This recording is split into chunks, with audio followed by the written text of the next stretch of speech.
All lands, worlds, continents are steeped in their own history and lore.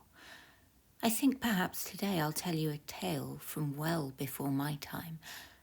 This one comes from a world you may not be familiar with, the world of Evonine, on the continent of Ebondale. This is the tale of the Spellweaver. There have always been those who seek out great power, no matter what the cost.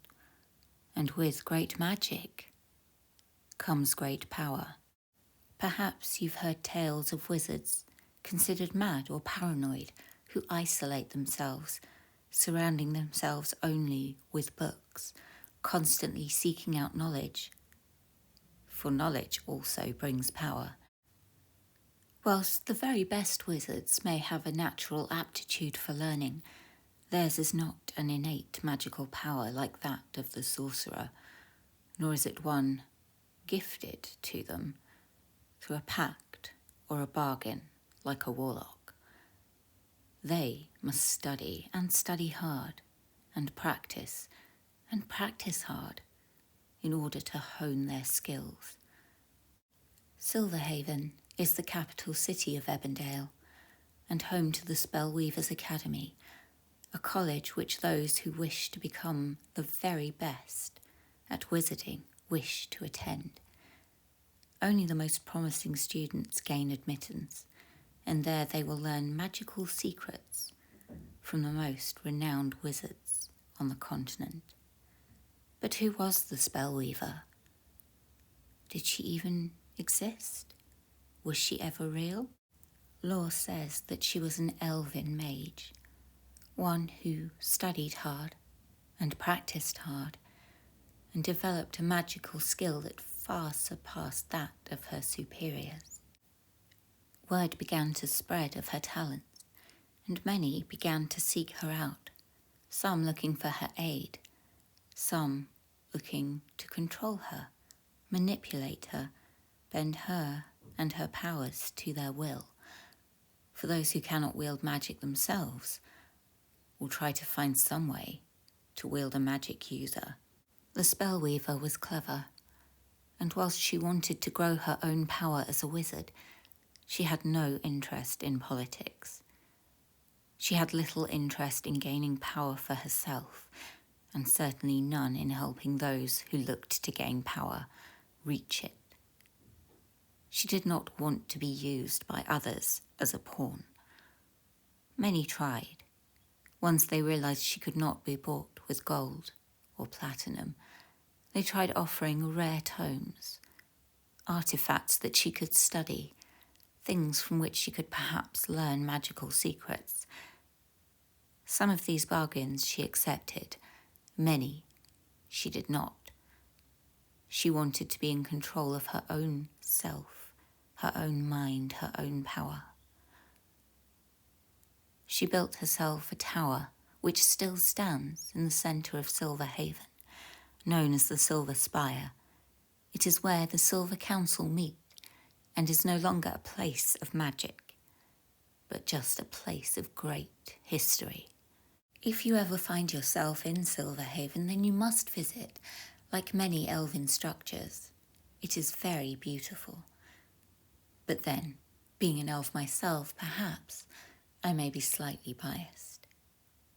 But back to the story. Feeling safe within her silver tower, the Spellweaver, whose real name has been lost to time, was able to continue with her studies and research in relative peace. This peace, however, was short-lived, as it often is for those who have great secrets, power, or knowledge.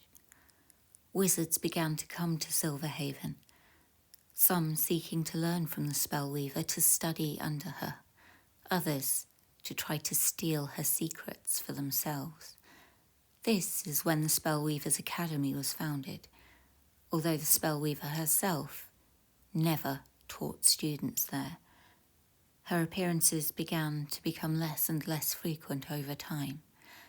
It was not just wizards who came to seek her out.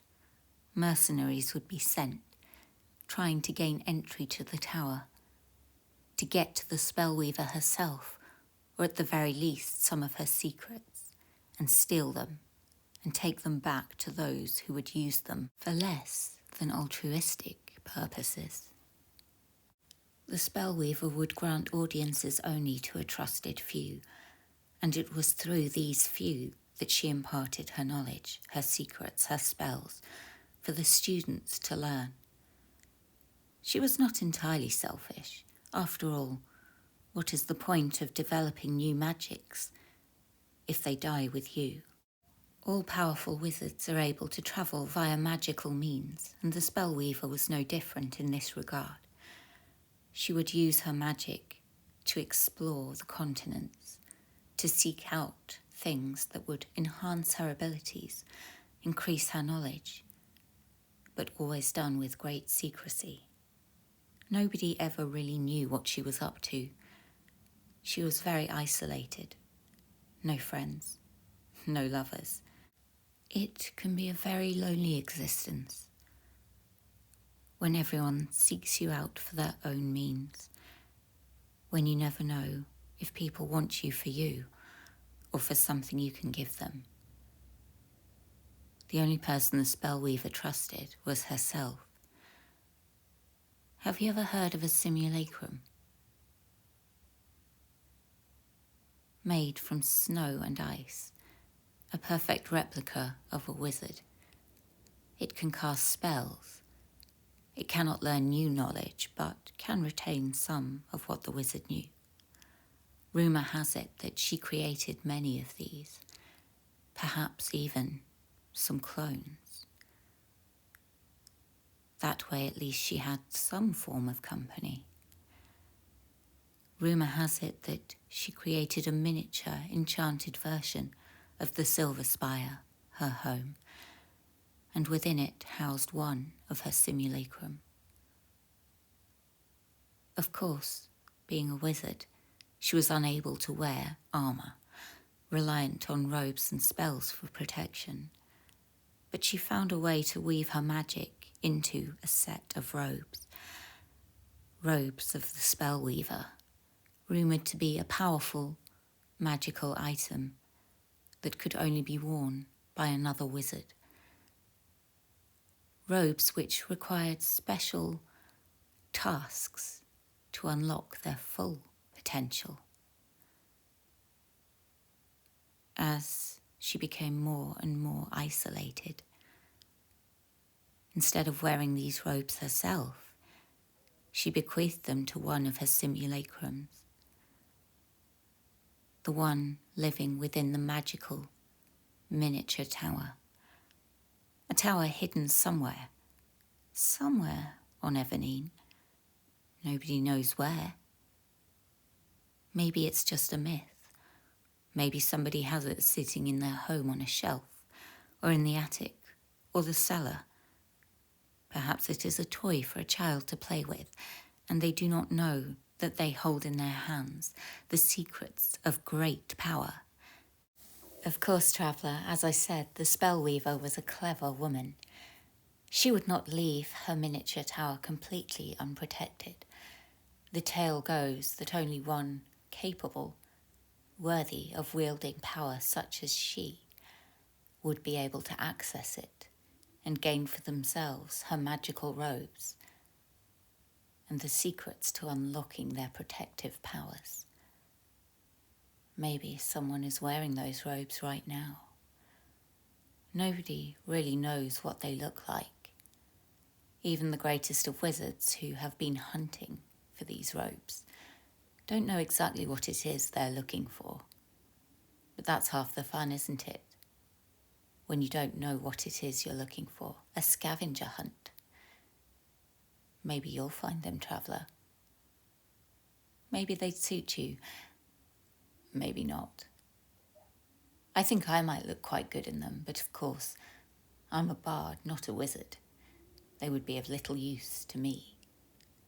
Besides, I prefer pink, and I highly doubt that my lady of the carnival would permit such a powerful item to be worn by one of her, let's say, employees, shall we? Perhaps I'll tell you more about that in another tale, but for now, I think I've talked for long enough, traveller. I need a drink. Will you buy me one? Will you join me?